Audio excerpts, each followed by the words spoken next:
ایک بڑا اہم مسئلہ آج اس کو بھی تلاوت کیا گیا اس آیت کو، ان الذین یرمون المحصنات الغافلات المؤمنات لعنوا فی الدنیا والآخرہ ولہم عذاب عظیم۔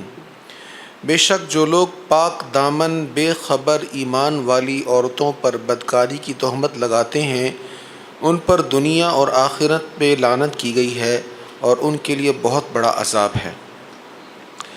یہاں سے یہ مسئلہ بیان ہو رہا ہے کہ کسی پاک دامن پر بدکاری کی تہمت لگانا بہت بڑا جرم ہے، اتنا بڑا جرم ہے، فرمایا ان پر دنیا میں بھی لعنت ہے، آخرت میں بھی لعنت ہے۔ لعنت کا مطلب اللہ تعالیٰ کی رحمت سے دوری، اللہ تعالیٰ کی رحمت سے محروم ہونا۔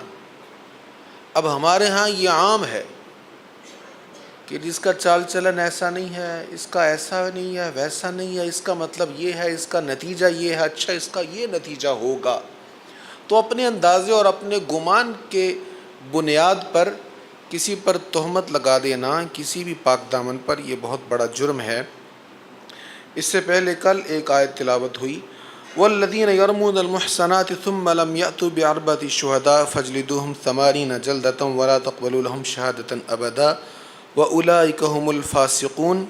اور جو لوگ پاک دامن عورتوں پر زنا کی تہمت لگائیں پھر اس کے ثبوت میں 4 گواہ نہ پیش کر سکیں تو تم ان کو 80 کوڑے مارو اور ان کی شہادت کو کبھی بھی قبول نہ کرو، اور یہی لوگ فاسق ہیں۔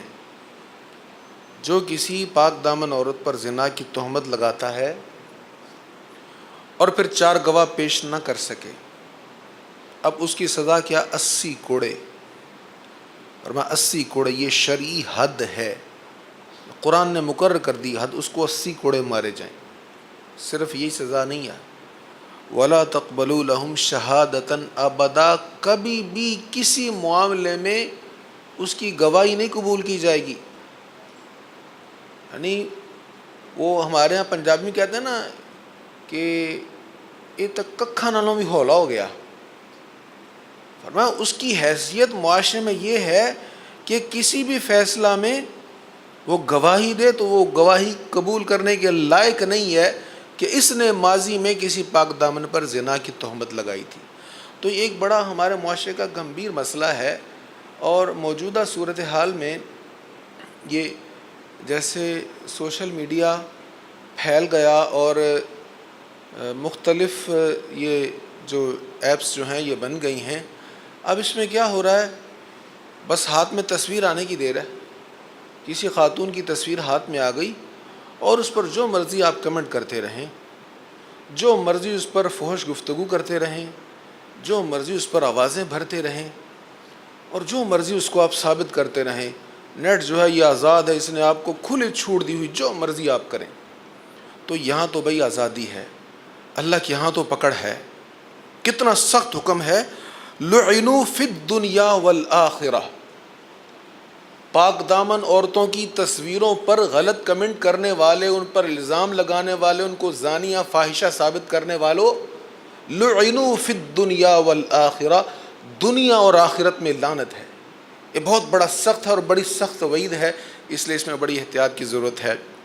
اور میں یہاں پر اپنی مسلمان بہنوں سے بھی کہوں گا کہ خدا را اپنی تصویروں کو واٹس ایپ کی ڈی پی پر نہ لگاؤ، فیس بک پر نہ لگاؤ۔ کیا ضرورت ہے اپنا آپ دکھانے کی؟ تم مغرب کی جولیا نہیں ہو، مسٹر چپس کے کسی ناول کا کردار نہیں ہو، شیکسپیئر کے ڈرامے کا حصہ نہیں ہو۔